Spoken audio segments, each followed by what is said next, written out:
Hey y'all, this is Jeff with Atlantic Arcade Sales and Service Repair, and I'm here with Sal and his beautiful wife. We're out here in Conway, South Carolina, and just dropping off this special edition Supercade XL. This is Alien vs. Predator. Sal and his wife, this is a design that they were interested in getting.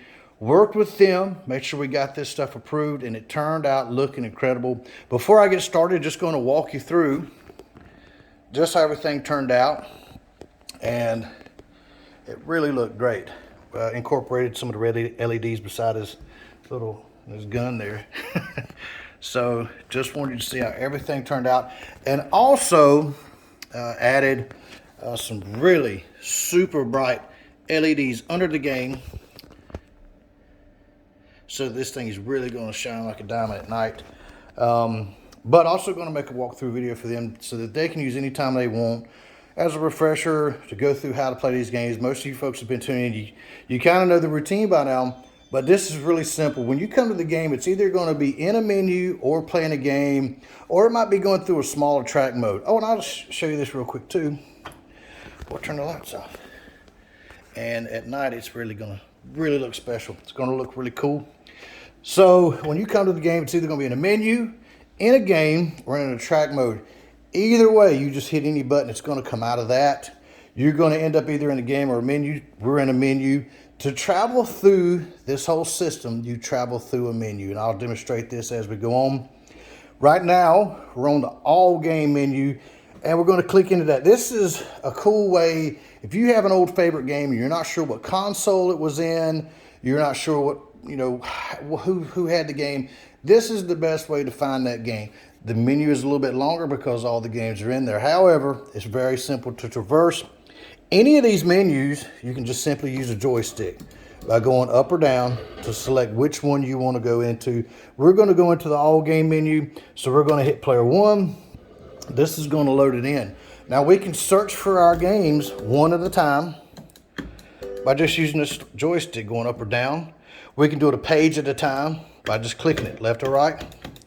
We can go through the system at a fairly good rate, up or down alphabetically by pushing up or down on the joystick, or we can hold it left or right, and it's really going to zip through because it is a lot of games. You can choose to do any of those things at any time that you're looking to play a game.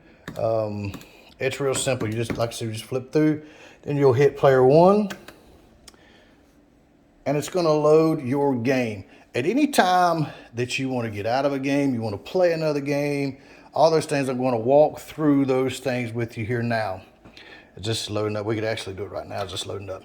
So you're just going to hold down player one. You're going to see the screen will stop, volume will stop. It'll go back to the menu.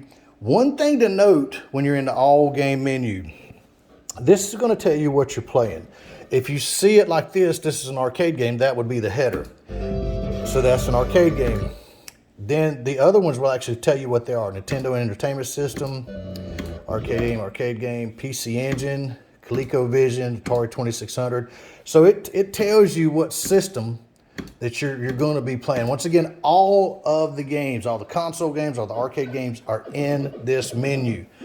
Now to escape any menu and get back to the overall menu, as long as you're in a menu, you hit this top yellow button, and now you're in the all game menu.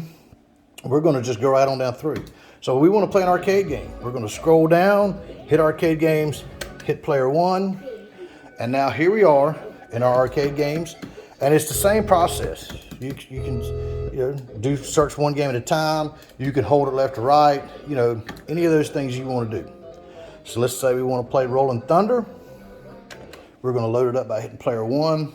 Now, a thing to remember with arcade games, these are the real arcade games, so we have to credit them up. So we do have, Sal got him a real Conway mech, which looks beautiful.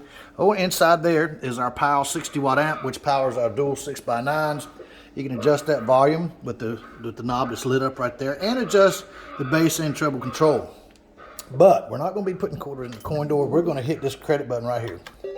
You can see it credits right up. Then all you're going to do is say, hey, I'm playing player one or player two. And we're playing player one.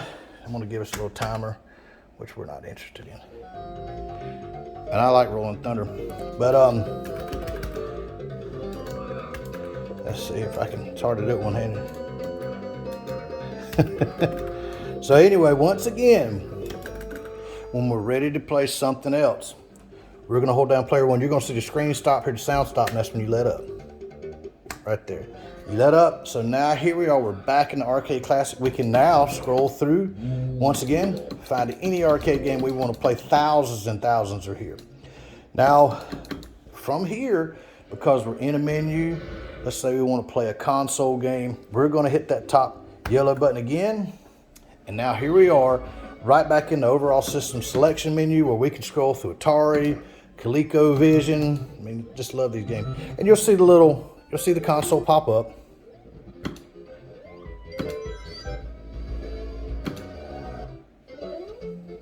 And it's just crazy cool. Any of these you want to play, we're going to hit player 1. And you almost have the whole catalog in these. And what's also cool with a lot of these, it'll show you the box. As a kid growing up, I would purchase these console games, and the boxes were just as cool as the game sometimes. So anyway, same process. Now, thing to remember with console games, sometimes you have an intro, so sometimes you gotta wait to go through that intro. Little different things you have to do. But it's the same process. Let's say we want to find a game to play. We're gonna hit player 1. Now with Nintendo, you had your little joystick with your player 1 and your little red and black button. The majority of the time to move through Nintendo games, you're just going to use the player 1. Like I said, some of these have a little intro that come in on console games, so you have to wait for the intro to go on before you can proceed. But typically your path's going to be player 1 and the red button to get through Nintendo and other stuff. You just kind of figure out each little system. So there we go. Just hit start twice and away we go. We've now started this game. So one thing that brings me to, here's your volume. With all the games, some will be lower, some will be higher. You just reach right in, just turn it right up or turn it down. Once again, to exit any game that we're playing, gonna hold down player 1. And here we are right back at the menu. And then once again, remember you travel through the menu. So if you wanna go play another system, you wanna play Arcade Classics, we're gonna hit the top yellow button on the right. And now we're right back in the menu. Things of note, you got your dual port charger to charge up any device while you're playing. There's a 200 watt power brick at the back where you turn it off and on. But other than that, this cabinet just turned out phenomenal. I can't wait to see pictures at night to see how this thing turned out, y'all. But to get your game on, give me a call today, 843-450-0171.